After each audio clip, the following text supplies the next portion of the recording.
Your boss already decided how good you are before your first presentation, before your first project, before you even opened your mouth in that meeting. And that invisible judgment is shaping your actual ability right now in ways you can measure. By the end of this, you'll understand the machinery behind it and how to use it in reverse. In 1964, a psychologist named Robert Rosenthal walked into an elementary school in San Francisco and told teachers he'd developed a test that could identify students about to experience a dramatic intellectual bloom. He called it the Harvard test of inflected acquisition. Sounded impressive. It was a standard IQ test with a fancy name. Rosenthal tested every student, then randomly selected 20% of them and told teachers these specific kids were about to surge academically. He picked the names out of a hat. 8 months later, he tested every student again. The randomly labeled bloomers had gained significantly more IQ points than their classmates. First and second graders gained 10 to 15 points more on average. Same school, same curriculum, same brains.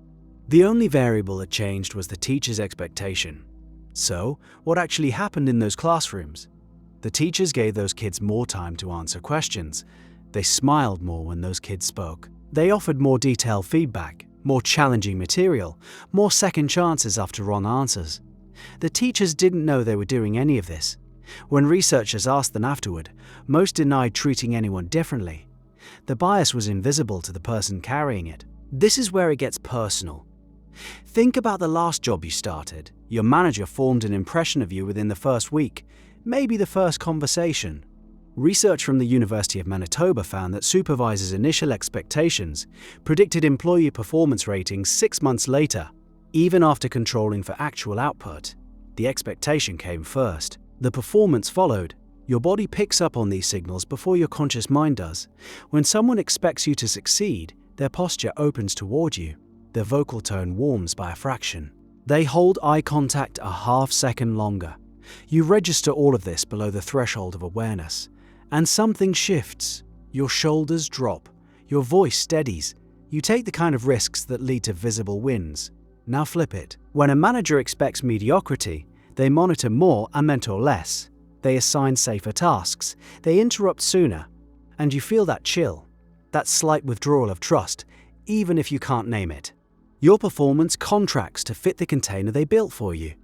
Researchers call this the Golem effect, the Pygmalion effect's ugly twin. Low expectations don't just predict poor outcomes, they generate them. A study at the Israeli Defense Forces tested this directly. Instructors in a military leadership course were told that incoming trainees had been assessed and categorized into high, regular, or unknown command potential. The labels were random. By the end of the 15-week course, trainees labeled high potential scored significantly better on objective achievement tests, showed more positive attitudes, and were rated higher by peers who had no idea about the labels. 15 weeks. Random labels. Measurable divergence in actual skill. So why does this mechanism have so much power? Because human beings are social animals running constant calculations about where they stand. You're always reading the room. Always calibrating effort based on whether the environment signals you belong here or you're on probation. When someone with authority radiates belief in you, it lowers the cognitive tax of self-doubt. You spend less mental energy defending your right to be there and more energy actually performing. Here's where most people get stuck though. Understanding this effect is one thing. Escaping it requires something specific. You have to learn to detect the container. Most people never question whether their current performance ceiling is real or inherited. You got a C in math at 14, a teacher sighed when you ask questions, and 20 years later you still say, "I'm not a numbers person." That ceiling was installed by someone else's expectation, reinforced by your behavior adapting to match it, and then calcified into identity. The entire sequence felt like self-discovery. It was closer to obedience.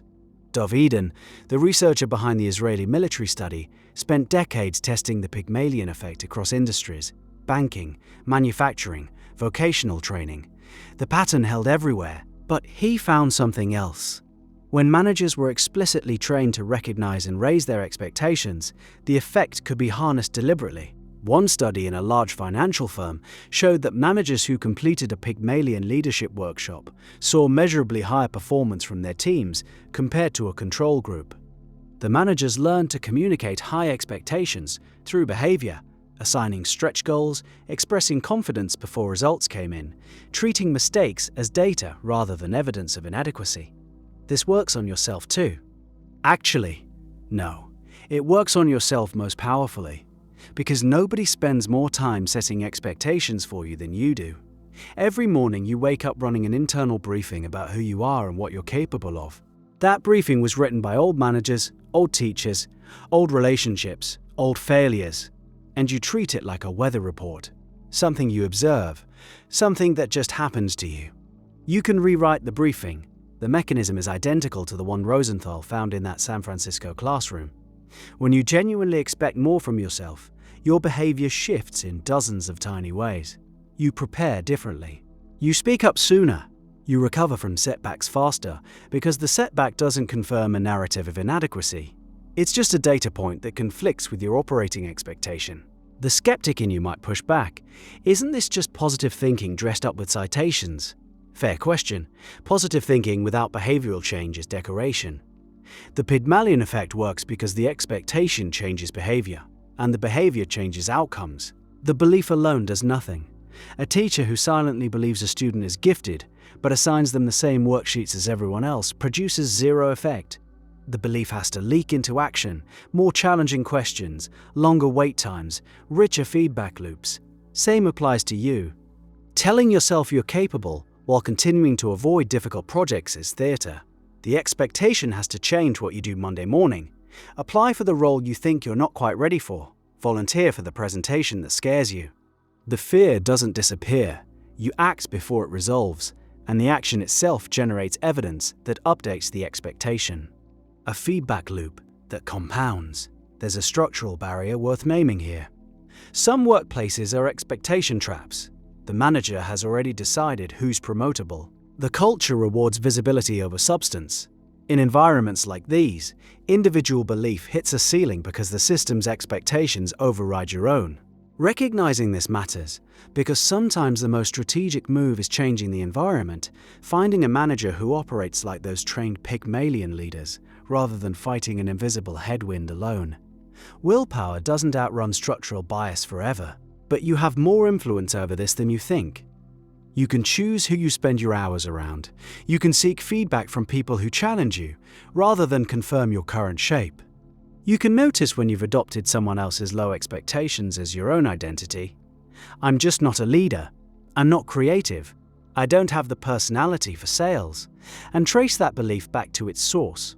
Often, the source is one person, one comment, one semester, one container you climbed into and forgot you could leave. Think about someone who believes in you more than you believe in yourself.